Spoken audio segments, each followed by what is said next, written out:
check out All Elite Podcast. We are the Lucha Brothers, and you listen All Elite Podcast. You know why? Hey, this is Cole Cabana. Check out the All Elite Podcast. All Elite. This is Sammy Guevara, the best ever. And you, yes, you, need to go check out All Elite Podcast. What's up, man? It's the Apple Machine, the Wolverine, Mr. GMSI himself, the man with the huge effort arms, Brian Cage. You're watching the All Elite Podcast. Who better?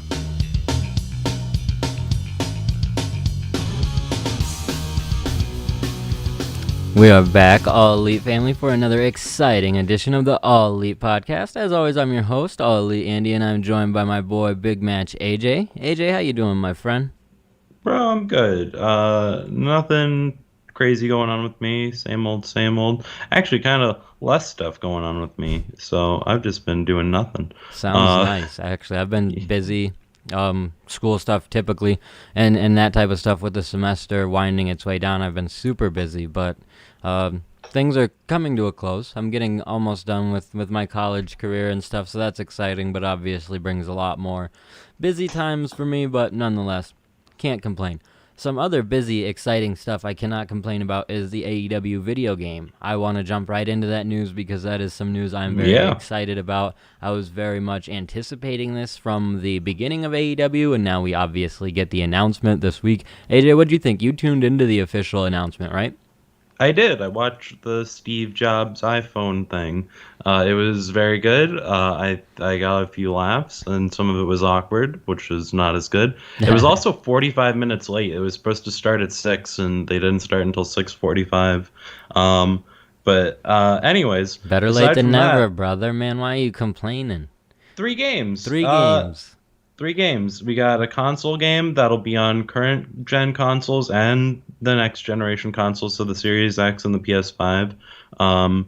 And we also got 2 mobile like games. You, AJ. Yep. Yeah, I'm totally gonna get a PS5 with. You already have a PS5 and an Xbox, the new one. It's all right, dude. You don't gotta. They're both smoking. I know you don't want to flex on stream, but we know. But no, yeah, I'm very excited for these games. I'm very much anticipating the opportunity to play some new video games. They do look like maybe there's a bit to be desired in the graphics department, but I'm really not going to judge that right now because it's not even officially out in any type of way. So I'll judge that more when we get to that point. Hopefully they plan on updating it a little bit, but it's really not that horrible. I saw a lot of critique on it, mainly on Facebook, but I don't know, maybe people don't love it. I think that it's going to be a lot of fun. I think it's going to be a little bit more arcadey, and that is more fun in the wrestling game realm anyway. And then getting the booking games and stuff. My only hope is that we're not waiting too long. That's it. I hope that this announcement comes, and it's only a couple of months at most before we get these games, and I do anticipate that. And it would be super cool if it's like a month or 2 away, but I'm not putting that expectation on them. I do just hope that it comes sooner than later because it's something I've been very excited for a long time. So. And yeah. I hope the booking game is fleshed out in a way that isn't just like that's what I was gonna say, tossed bro. Together. It looks like just a regular ass mobile game. Like it doesn't look very in depth or anything. Like the other game, the one that's being directed by the guy who did No Mercy, like all that shit, like fucking awesome. I know people are bitching about the graphics, but it's like shut up. Like goddamn, do you really actually want it to be hyper realistic WWE 2K whatever? No, man. You don't want that. Like even if you think you want that, you don't want that. Exactly. I agree with you 100%, and I think that's just a good point. People should just wait. Like we waited with so many things AEW's done. I think this will be another circumstance where you wait and see, and they will definitely provide something that is interesting, and it's going to be quality. You know what I mean? They didn't just rush into this. If they wanted to rush into a licensing situation, they could have done the whole Fire Pro thing the same way New Japan did and a couple other companies did. They wanted to do this right and get a really good game out of it, and I think that's what we're looking to get here. So very, very excited about that. It's very cool that we have some exciting news from AEW. It's not to say that things aren't exciting with AEW, but news like that doesn't come all the time. So a new video game, absolutely, I'm very pumped for that. The only one I don't care about is the casino one because it's literally just a casino game, and I was like, okay, it's a casino game with wrestlers. I'm probably gonna play it though. Now That's that what I I was say gonna say. that, People will play that, and it'll probably have some like feature where you can put money into it. It's probably gonna be pretty lucrative for them. It seems kind of silly, but I bet you it has no, I believe that. some parts to it that are really great, especially if you can use the in-game stuff to buy like different types of. I haven't really looked into it, so I'm even kind of intrigued by it. The different stuff you could do and the fun stuff you could do within the game just to kill time, honestly. So very cool what they have going with all of those. You mentioned that the booking game kind of seems like a mobile game. Is it? Did they say that officially that it would be? It is something? a mobile game, yeah. That's cool. I like that because that's kind of an untapped territory for those type of games if they can It is. make it really good. There's no way it'll be like a net bad. I just feel like it's not like an EWR Or even level TEW. of booking game. Well, I would say it's far from TEW. Right, and then that's what I'm saying is people should lower their expectations because now Yeah. the common game to play is TEW over EWR. So you might have that expectation. It's probably better to lay off of that. But if it's just all I want to be able to do is book and import wrestlers, and Yeah. that's it. If I could do something similar to that and be able to trade like rosters and stuff with other people, then there could be a lot of cool stuff you could do with this, and I think they could build on it and expand on it. So it's very cool to get that now. I love all of these, but I do hope that they kind of go with the fantasy thing that they had pushed in the very beginning. Tony Khan had mentioned how much he likes fantasy, and I've enjoyed the fantasy aspect of fantasy wrestling when that has happened in the past with WWE. I understand why it's something that might not be possible due to like legalities and obviously wrestling being Yeah. predetermined. It's a little bit different. That being said, though, it's still a lot of fun. Fantasy is a lot of fun, so I think there could be potential there if there's no issues. And I think that could still be, again, something we see down the line because Tony Khan is constantly coming up with new cool stuff. So, in other news, not a ton of news from AEW outside of the ratings. Again, AEW picking up the win over NXT, if you want to consider it that. 764,000 people tuned in. That's kind of a low number post pay-per-view. Yeah, I was Not gonna really say. competitive with like news shenanigans. Like I think people probably are still pretty heavily tuned into what's going on in the world, obviously, but it's not like there's an election going on like there was last week. Yeah. It's definitely a lower number in my opinion because I was watching Observer Live today. Even they were theorizing it at like 900,000, and I was like, yeah, I guess maybe it could do that. So when the 700,000 came out, I was like, damn, that's kind of sad for a post pay-per-view show with the election being over. Like those news shows did not dominate the ratings this week like they did last week. Yeah, and so maybe there was something else on. I'm just totally not hip. There to what's wasn't. going I'm on pretty in sure there general, wasn't. so. Yeah, and again, it's just positive to see that there's over 1 million people tuned into wrestling on Wednesday nights. I'm not really concerned about NXT's number compared to AEW's number. I don't get way more excited when we win, and I don't get way bummed out when we, in theory, lose. It's just cool to see people are tuned in, and I think that, it is what it is. I hope that the rating can improve, because I do agree with the theory that it probably should have been like a 900,000 show. So I Yeah. wonder where the issue is, because I know and maybe that's just because that's what it's been in the past, where it's kind of light going into the pay-per-view, but coming out it is heavy. This time we didn't get that. It was light going into the pay-per-view, so maybe my expectation should have been a light number coming out. But Yeah. I mean, I guess, but like there was a lot of reasons for that number that week. yeah, Going in. but it's been getting lighter over the last couple weeks. You know what I mean? There That's was true. one week where it was like 900,000 a couple weeks back, and then stuff. It's just been getting a little bit lighter, getting competitive with NXT, of course. So I see that, and it's not an issue to me at all. Like I said, I could care less. I hope to see the number improve, obviously, and I imagine the number will improve. They're building up to a lot of exciting stuff. We'll get to that when we talk about the show. So I anticipate, especially in early December, a really high number to close out what they've got going on. But I would say that it's a disappointing number coming out of the pay-per-view. You can't really swing it any other way when it is a post pay-per-view card and you want people to be tuned in to see what happened. But that could mean a good sign for the pay-per-view. Maybe everyone just tuned into the pay-per-view, and it's definitely not like WWE where Raw is the next night. there are a couple nights separating it, so people have time to find out the results other ways. But nonetheless, let's go ahead and talk about Dynamite. I liked the show. I thought it was a solid show. I think that they continue to do a good job. I saw some stuff on social media where it wasn't totally the best show people have seen, and I can understand that feeling as well, that sentiment as well, because it just wasn't totally packed from top to bottom, especially coming off of a really solid pay-per-view. But let's talk about it, shall we? Yeah, I thought it was okay personally. I'm not going to say it was great or that it was terrible. I don't want to do the podcast and see how I feel at the end of it, to be perfectly honest. Well, and that tends Because to be that's like kind of eye-opening. Once we discuss the stuff, I tend to have a better feeling for it. And there's some stuff that I know you didn't like that I'm excited to talk to you about because I kind of loved it. So let's talk about the show. We open up the show with Team Taz. They come out. Taz points out that Darby Allin's sitting alone, tells him to keep his ass in his chair, don't get near the ring or he's going to get put out again. And Taz essentially just starts building up a bit of a rivalry between Brian Cage and Darby here. I mean, obviously the rivalry's already been going, but building it up a little bit more, establishing the fact, I think that it is probably going to be Cage coming his way because he's hyping up the idea that Cage is going to fight Matt Sydal tonight and points out the similarity between the two. Decent little promo. Taz joins commentary. We get Cage beating Sydal in about 8 minutes. A solid match, honestly, with Sydal really getting good, some offense in. I really liked what they did here. What did you think about this overall opening segment? Really solid. Good way to kick it off. I really don't have anything to complain about. I thought the match was very good. This was one of my probably second favorite match on the card. Probably.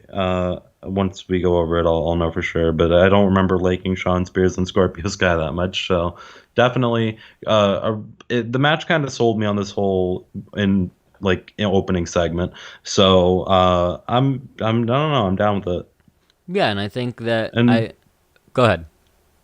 No, I was just gonna say, Brian Cage and Matt Sydal have like such fucking good chemistry because like they're both that same kind of PWG-ish style, and so like they just matched really well. And he did that fucking count out with the suplex. God damn, so good.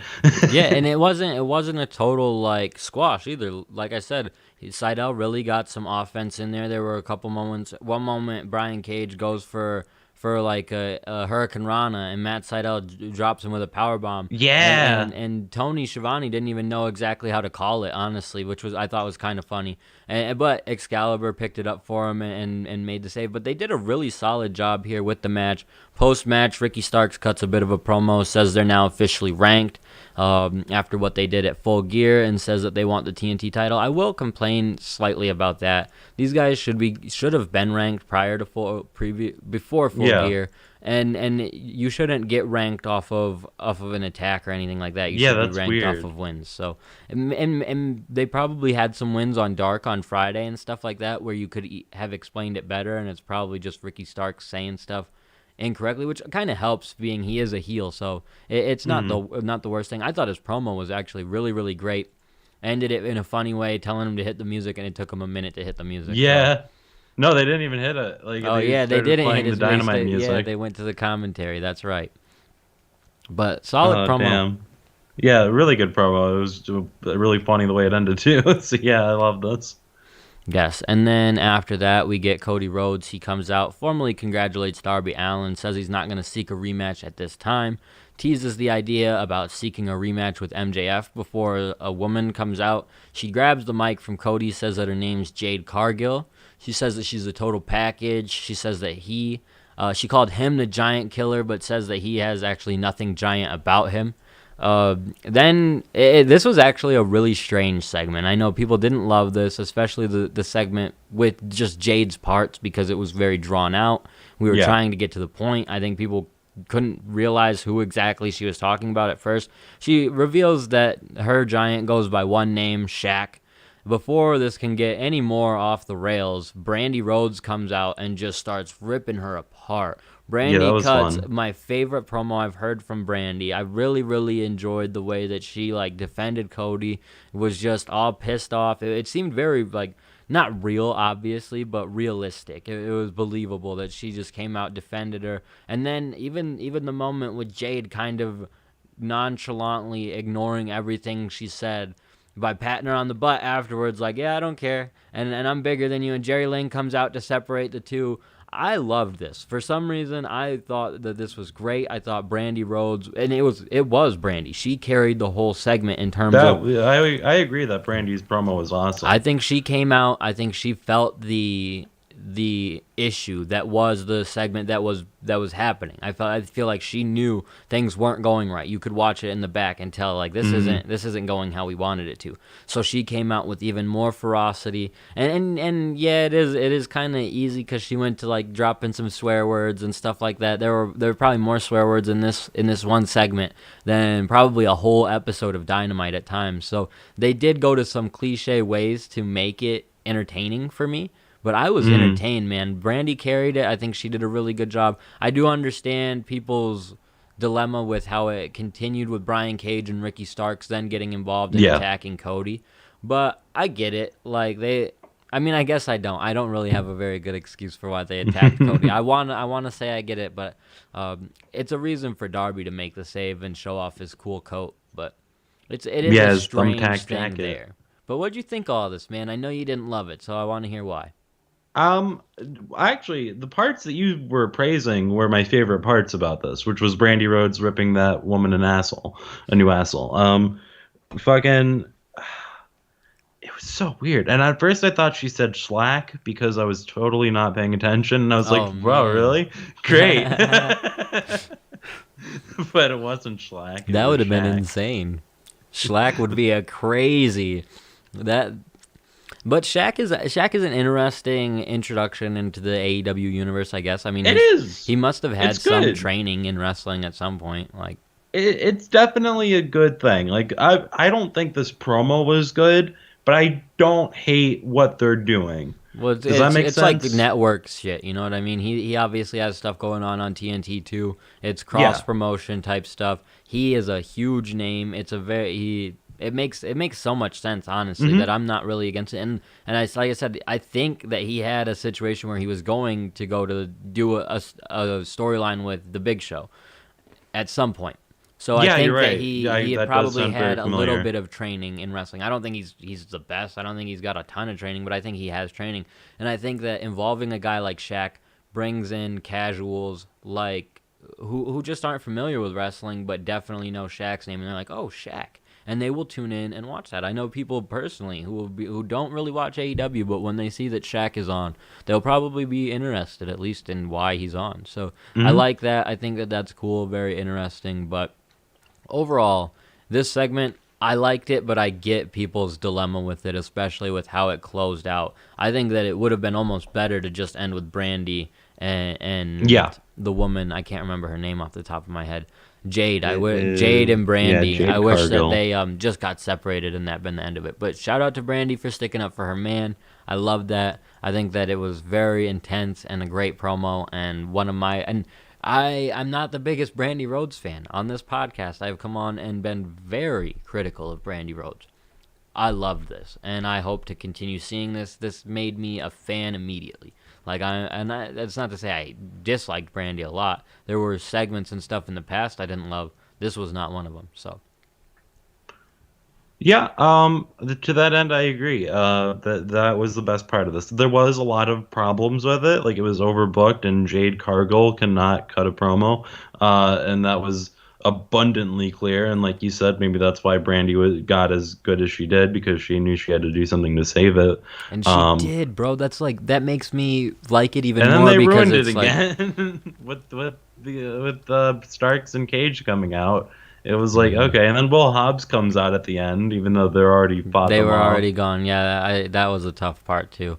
But I agree but that stuff. What I liked about it was enough to kind of make me sort of forget about the bad stuff at the end, where I don't really care. That's that fair. Bad, so, we got some highlights for Hangman versus Kenny Omega. Alex Marvez then interviews Jon Moxley. I'm not gonna lie, I had some struggles in hearing this promo because there was the echo from the arena with this, and I was very confused. It was a solid promo, though, and that's what bummed me out. Is I was like, man, this was a good promo. He talks about how he beat Kenny Omega once, but beating Kenny Omega twice, that takes somebody really special. He's the greatest wrestler in the world right now, and if anyone can beat Kenny Omega twice, it's him. And then after this promo, they announced that these two are going to face off on December 2nd. So what do you think of the promo? And then what do you think of the idea of this being on Dynamite? Really good. I am very surprised that it's on Dynamite. Really thought this was going to be the Full Gear, or not Full Gear. What is it? Revolution? I think so, yeah, Revolution. Yeah, Revolution. I thought this was going to be that match or that show. They're obviously doing something special with that date. Like, it's not just going to be this. Like, there's going to be some crazy ass stuff going on, which makes me so cool. excited because it's right around the corner. It's right after Thanksgiving. Like, there's just so many good reasons about it. Like, December 2nd. I'm down with it, man. I'm kind of curious what they're going to do with the pay-per-view now, but other than that, like, first of all, I don't doubt Kenny Omega could still win. Like, I know it's on free TV, but I feel like they're not above, like, that's a place to do it, man. You know what I mean? To be honest, it's like, in a weird way, it's kind of like, it's not exactly it, but it's similar to doing, like, the Mankind title switch, where Kenny's finally getting his title opportunity on AEW. So I could see a lot of people tuning into that being on Dynamite Live. So it would be a smart way to do it. I'm very excited for it. I think that it makes me more excited for the pay-per-view, to be honest, because I know that they can either run this back, they can do Hangman versus Kenny, they could do MJF versus either one of these guys. Like, they have enough of an upper card roster now, even guys like Archer and stuff, where they have so many different people that they could put in a match against either one of these guys, that I'm with it. I'm 100% in. Like, there is no disappointment from me that this is on the 2nd. I think that it's a genius move in booking. I think that it as like in marketing, a great show to try and close out the end of the year and really get people excited about what you've got going into the top of next year, because we're at the point now, AJ, remember at the end of last year when we were getting excited about rankings resetting and stuff, like, that's where we have to be now, because it's going to be a new year. So we're closing out with some really fun stuff. And to me, it does make a lot of sense to get this match out of the way this year, because then going into next year, they're once again at 0-0 against each other. So I'm excited for this. I think the promo was solid. Bummer that they had the production woes, but it was a really fantastic promo by Jon Moxley, going on like I beat him once before, and just going off of that, like, it takes a real special man to beat him twice, and just, it was really solid to like beat Kenny Omega twice is like something that not a lot of people have done, to be real. Like, maybe Okada, I don't know, and it's kind of a cool angle to play off of to make it believable that he loses, because it is believable that he loses. He doesn't actually have to do a whole lot, and not only that, the match itself being on the 2nd, I would agree it's a smart move. I would agree that this is the right thing to do. Build up a big event on TV, probably pop 1 million just from that rating, or just from that match. If there's nothing big up against it, I really do see it breaking 1 million, because everybody's going to tune in to see Moxley and Kenny Omega for the title. Yeah, I agree. It could be one of the biggest shows AEW does, and I don't anticipate this to be the only match that they try to do that with. And I kind of think that there will be more exciting stuff to come throughout the rest of the month, and we'll talk about that more as we talk about the show. But yeah, I think that this is I'm excited for December 2nd, almost more so than I was the pay-per-view, which is kind of surprising. I'm not trying to say that they're doing it to pop a rating, because I don't think they are, because they gave Lance Archer the same treatment. Whenever he won the Battle Royal at the pay-per-view, he didn't get a title shot for the pay-per-view. He got a title shot for like a month later. Yeah, I don't think it's necessarily to pop a rating. I do think that they are going out of their way to make that show probably their biggest show that they've done in terms of Dynamites at all. I mean, and it would be hard to argue against that theory, because they literally said this is the biggest match we've ever done in Dynamite. So I'm excited for it, and the fact that they have a couple weeks to book it too is perfect. And you're right, they've already established that they do this, so it makes it feel important because it's already been done this way, not just out of nowhere. So I'm pumped for it. Yeah. After that, we got a match that I really wasn't pumped for, but was kind of pumped coming out of because it was just so bloody. The Natural Nightmares picking up the win over the Butcher and the Blade. I'm not going to act like I'm not a little bummed the Butcher and the Blade lost this one, because I'm a fan of those guys. I think that they've had a solid run throughout the last couple months. We haven't seen a lot of the Natural Nightmares, but the Natural Nightmares were established earlier on this year, so I'm not totally upset about it. What do you think of this match overall, man?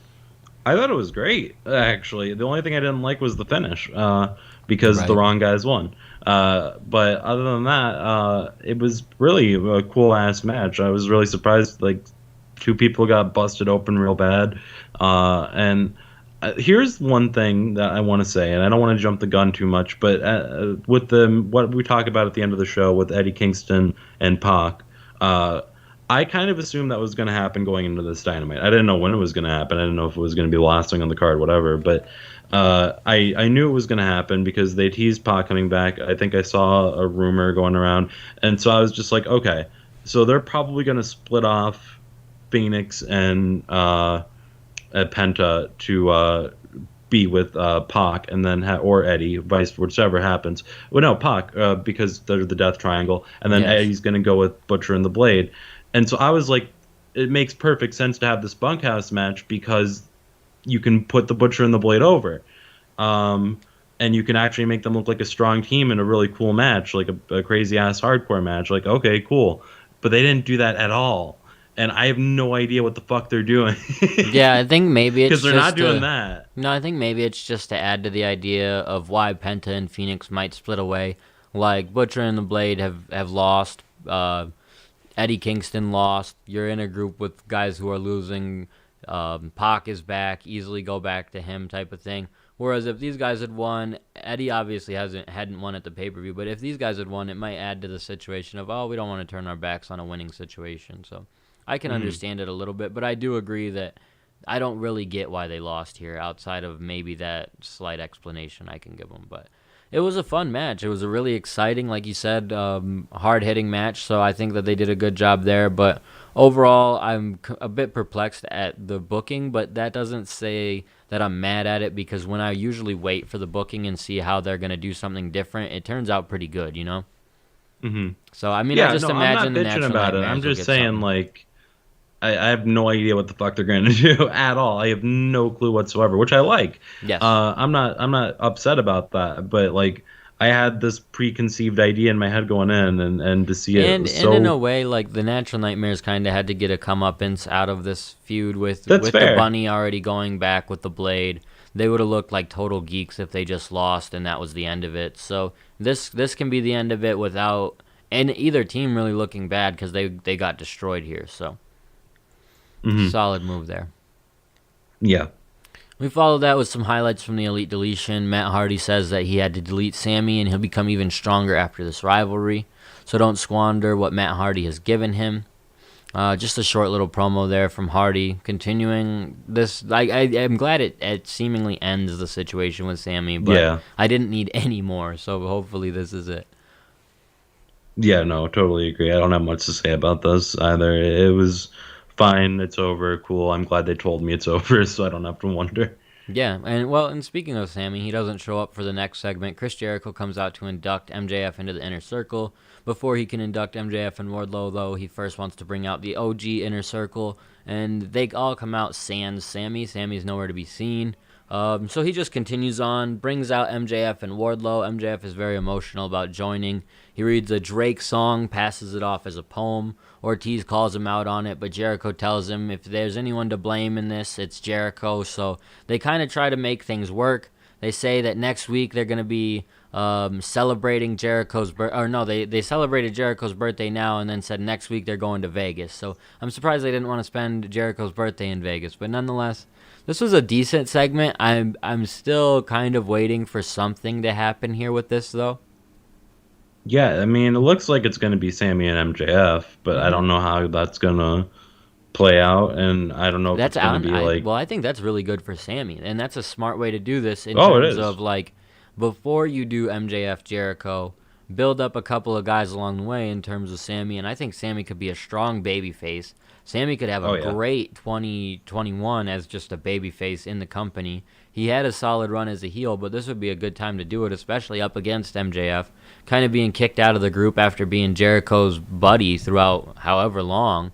So I like it. I really like where it's going, but I also like that you don't totally know that's where it's going because I wouldn't be mad at them swapping it up with Sammy kind of being liking MJF at the end of the day. So I wouldn't be surprised with that either. I really don't know exactly the trajectory other than it's probably going to be MJF and Sammy. But like you said, like I like that direction and it's good for Sammy, which is what I'm really happy about. Whatever happens, if he goes babyface or if he stays heel, whatever. Because they could have like a loser leaves the inner circle match, something like that. And if MJF beats him, then that'd be kind of a dope way to put him babyface. Yeah. And it makes him look pretty good because MJF was what? And he was in a title match. He's been doing a lot. He's has one of the best records in the company.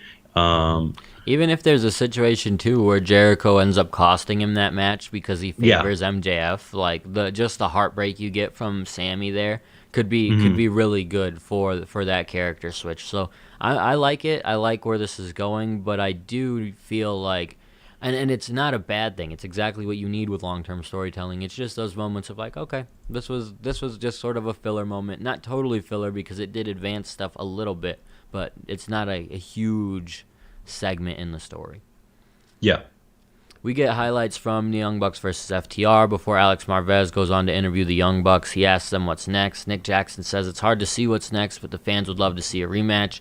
But before then, they want some fresh opponents. They saw a young tag team named Top Flight, and next week they have a match with the Young Bucks. So this was kind of interesting to me because I'm not familiar with Top Flight at all. I don't know if I watched them on Dark. They were very good. Cool. So and That's cool. They're cool and flippy, so it should be a good match for the Young Bucks. Nice. I'm excited for that then, honestly, too, because it is a bit of a showcase match for a new tag team that I'm not super familiar with. I knew that they had some time on Dark, so they are been within the company at least once.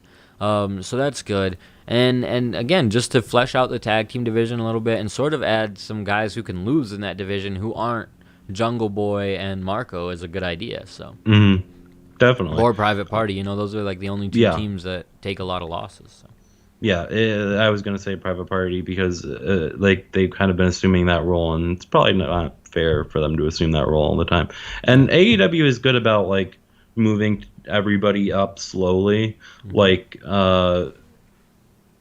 Reynolds and Silver are a good and that's why I feel it right now, AJ, that they're doing something intentionally to do some of that. Like the end of the year is coming. We need to start transitioning some guys up near the top. And like the Sammy story that I feel like we're getting, and again with the Silver situation and stuff, I feel like they're really trying to start.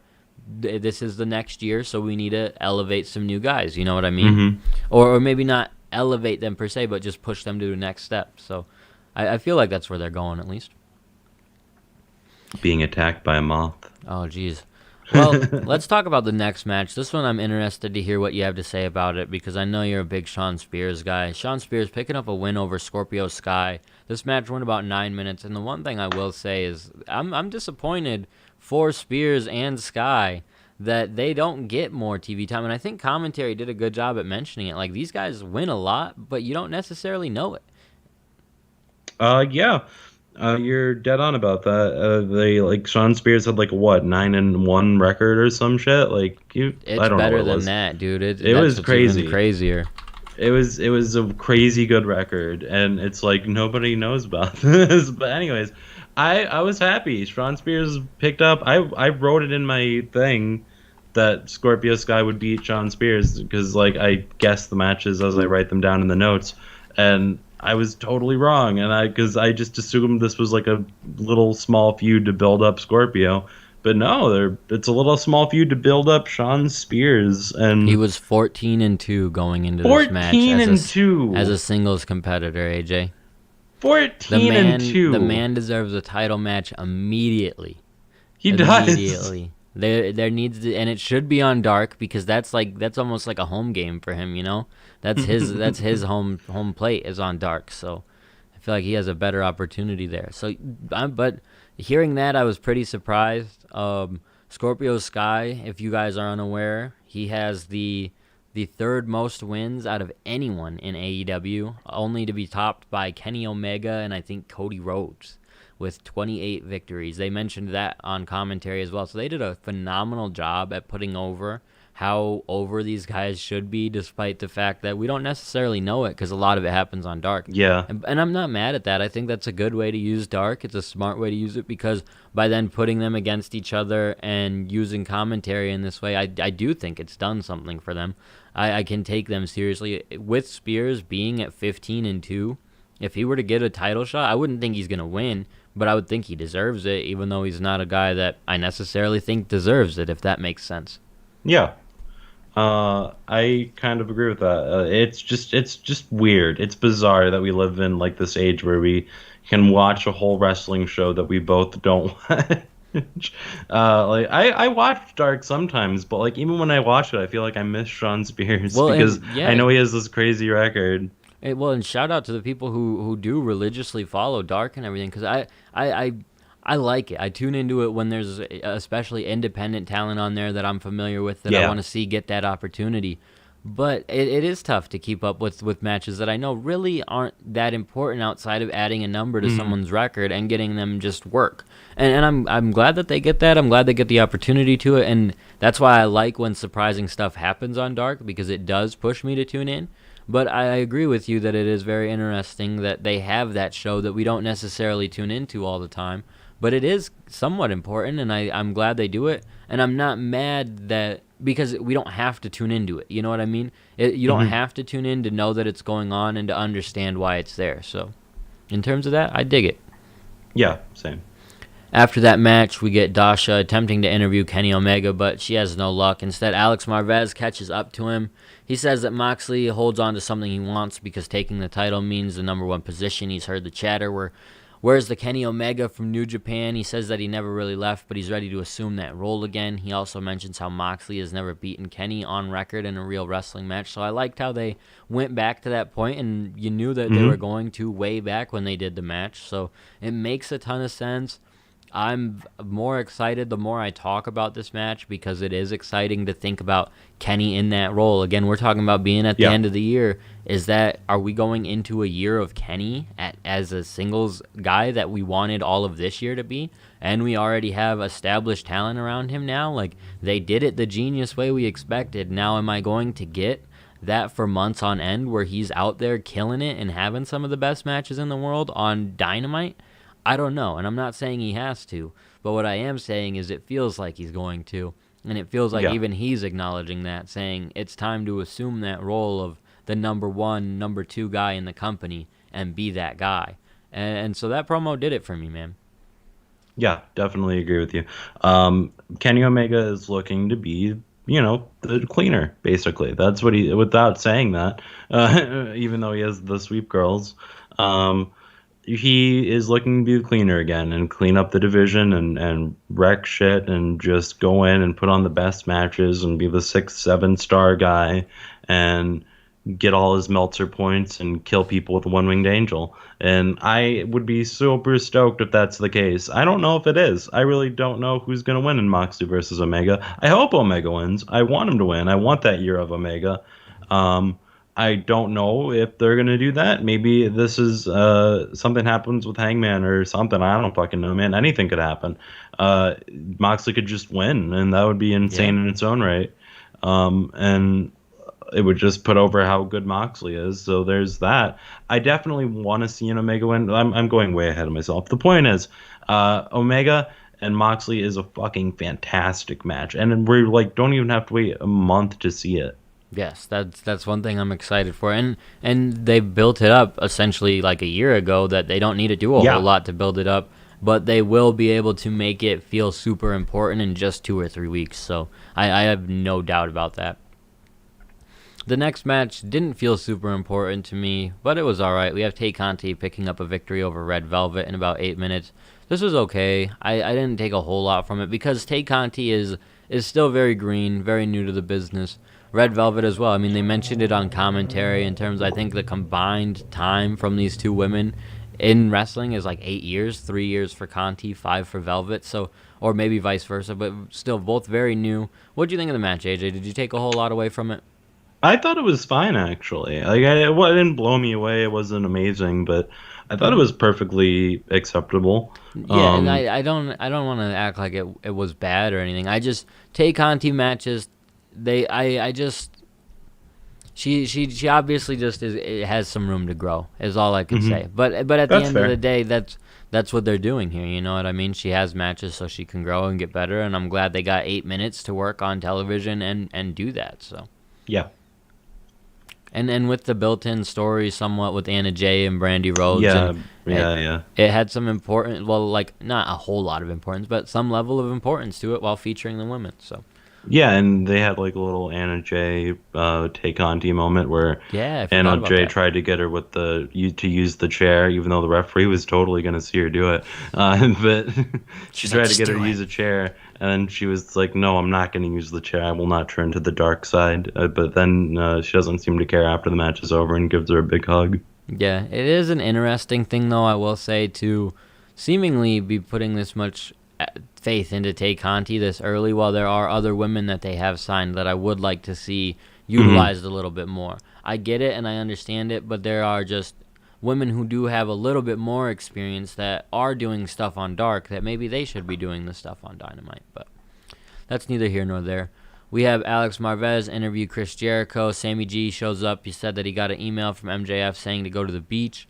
MJF says he sent him a second email saying to show up here. Chris Jericho calms the situation down, saying they're going to Vegas. So building up the tension, obviously, between Sammy G and MJF, as would be expected. So Yeah, we kind of mentioned it all already, but Sammy G and MJF is going to be a great matchup if that's where they're going.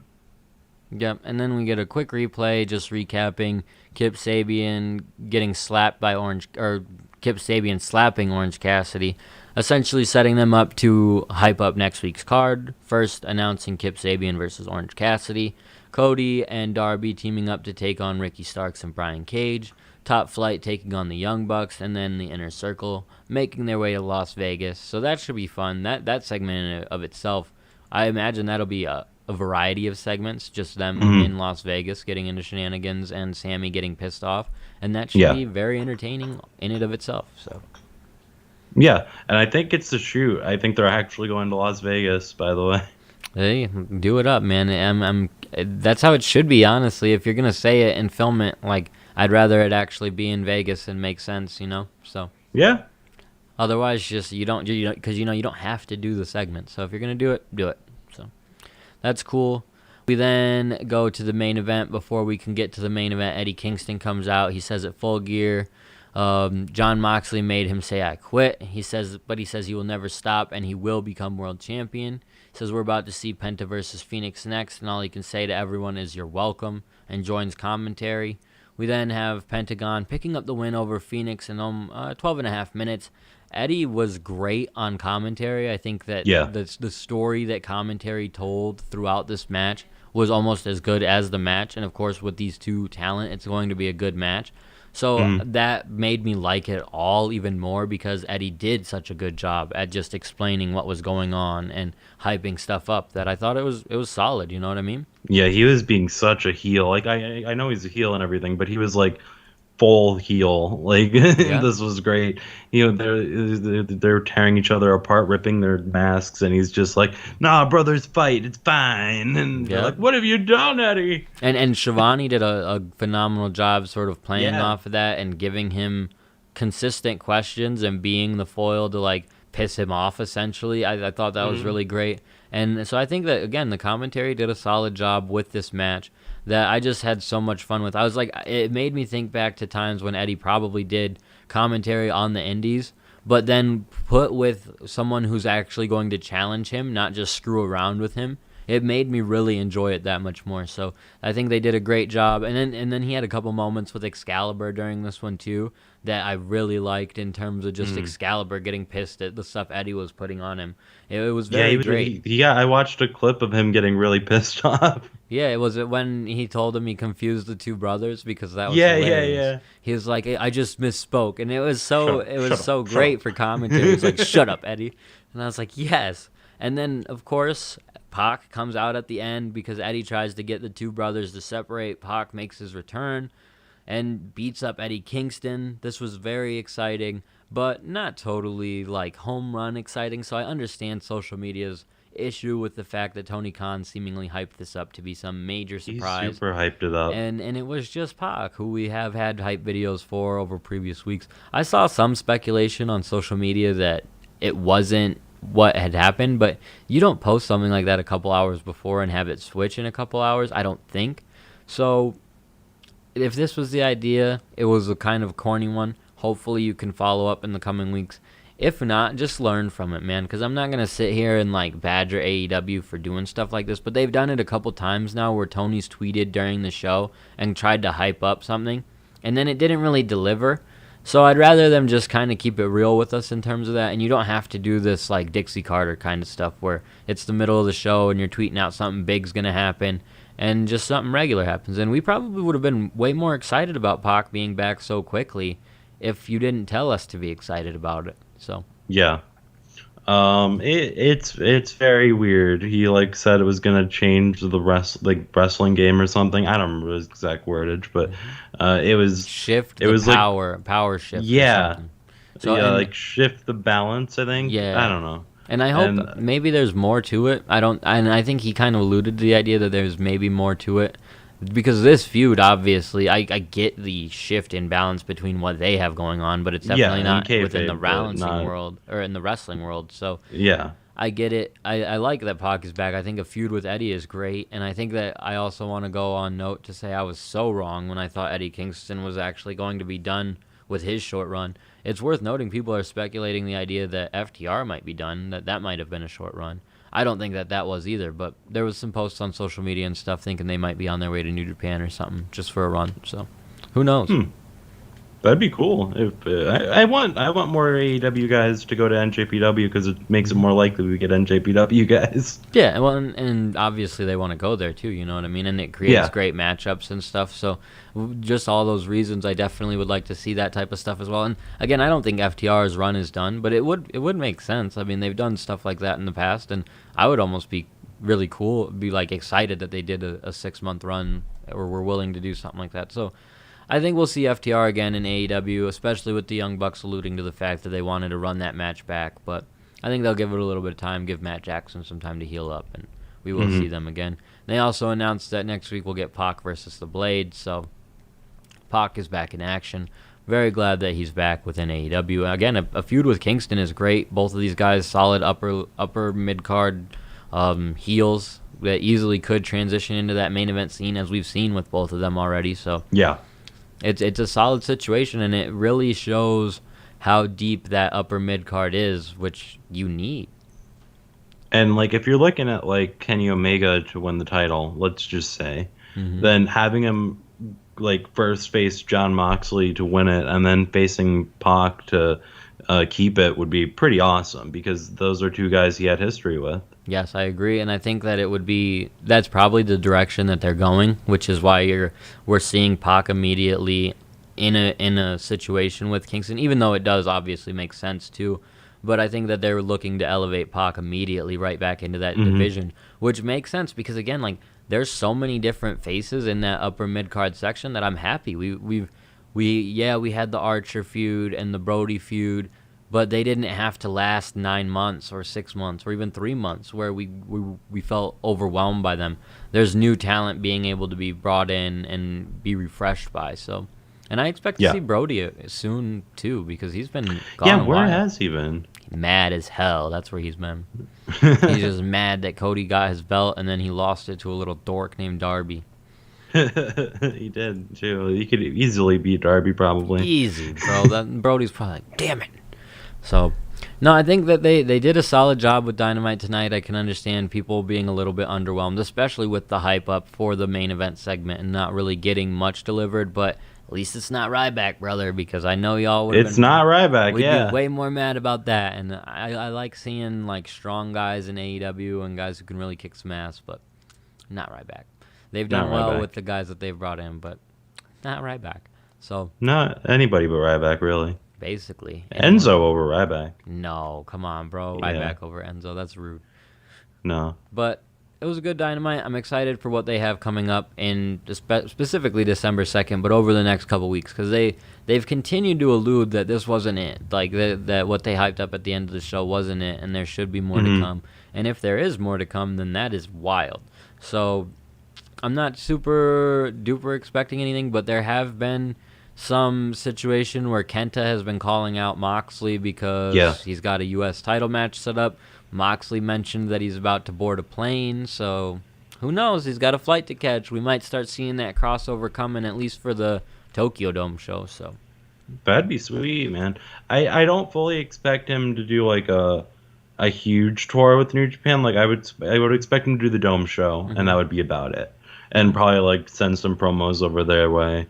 But like one, he's not going to leave his like family during the holidays. Probably not. Anyways, so he'll definitely do the Dome show probably because I think that's the early January. So you only really January 4th, bro, every year. Yeah, like missing New Year's Eve, so that's it, and that's not really a big one. So I think that's what he's going to do, and I think that's really awesome. I'm not saying that he's boarding a plane to be over there until January. I'm just saying that he might be on his way over there to set something up and come back. I don't know what their schedule is in terms of if they got a show coming up or anything, but I don't know. I think that something like that is coming. I think that especially with him being the New Japan US champion, obviously flights are able to happen, so I anticipate something. So, and I could be off there, but nonetheless, I think we're going to have an exciting end of the year for AEW. And it's very weird. I didn't realize, like I obviously realized the year was coming to an end, but I didn't really realize what that meant for AEW. And I think that it's cool that it means something for AEW, like with records resetting. And to me, they can do whatever they want at that point. You know, they could change up everything at the top of the year. It's not like a pay-per-view we're waiting for. It's literally the top of the year. So as I realize that, I'm more excited about what they've been doing. So, solid show, solid Dynamite. Talked about the news, ready for the video game to come out. They could drop it tomorrow, and I'd drop the money on it. So, think we are all finished here. AJ, let them know where they can find you. You can follow me on Twitter at BigMatchAJ, and you can follow me on Instagram at AJTheFitzy. And as always, you can find us on Facebook at facebook.com/AllElitePod. We're on YouTube at youtube.com/AllElitePodcast. You can find us on Twitter at AllElitePodcast, on Instagram at AllElitePod. You can find me on Twitter at UpstateAndrew and on Instagram at Andrew Kassir. Thank you guys for continuing to support the podcast. Tune in, stream, follow us, everything like that. Until next